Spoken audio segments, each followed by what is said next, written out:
every promise that's been made by Priti Patel and indeed Boris Johnson since 2019, that they were going to get tough, going to deal with it, that the levels are unacceptable, all of it has come to absolutely nothing. I would really, honestly, genuinely, sincerely like to know, what is the Labour policy?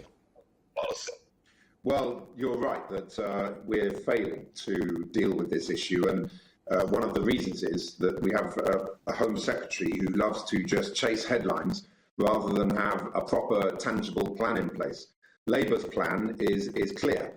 Rather than waste millions of pounds of taxpayers' money on the madcap Rwanda scheme that isn't going to deter anybody from making these crossings, let's use that money to boost the National Crime Agency. We would recruit over 100 specialists that would be working closely with the authorities in France and Belgium and other EU countries to actually crack down on the evil people smugglers. There have been a number of very successful operations recently, and we can do much more. That means actually seconding specialists out to those countries and working much more closely with them. So cracking down on the evil people smugglers at source is vital. The other big failing of Priti Patel is that the number of asylum applications that are being processed has fallen off a cliff on her watch. And as a result, we have 37,000 asylum seekers in emergency hotels, costing the taxpayer £4.7 million a day. And one of the big problems with that is that some of those asylum seekers, probably around 25 to 30%, is how many normally fail in their asylum applications. They're not valid asylum seekers, but if you don't process them, you don't identify them as being invalid, and you're not therefore able to send them back to the first safe country that they came through. So let's actually use the wasted money on Rwanda, put that into investing for the NCA and in more decision makers so that we can process these asylum seekers, clear the backlog, and start to tackle this terrible issue.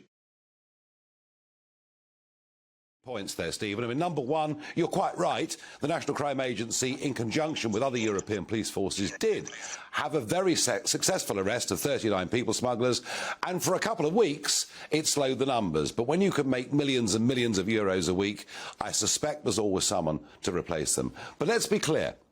For those people who come to this country who do not qualify for genuine refugee status, and I would rather suggest to you that almost all of the young Albanians coming would not, be clear, would the Labour Party deport those people?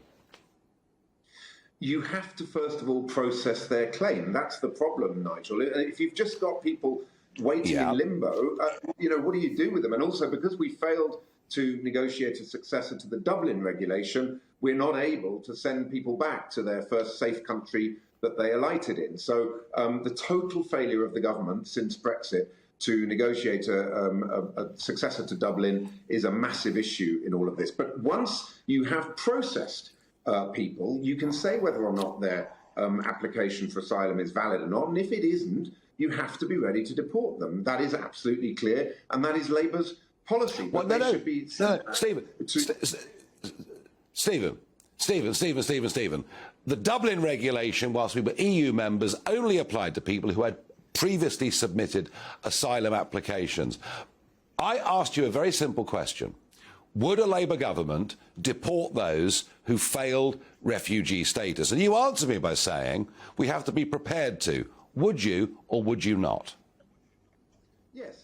Those who are not valid asylum applicants should not be granted asylum, and therefore they can't get into the country to work, because you only get into the country on the basis of the points-based immigration system. And if you don't have the points and you don't have a sponsor employer, you can't remain in this country. Now, there are big challenges around deportation. There are some countries that don't want to cooperate with us on deportation, and because we don't have a successor to the Dublin regulation, we're not able to deport people back to the first safe country in which they landed, which was part of the burden-sharing arrangements that we had when we were under Dublin. So, we're stuck in that limbo.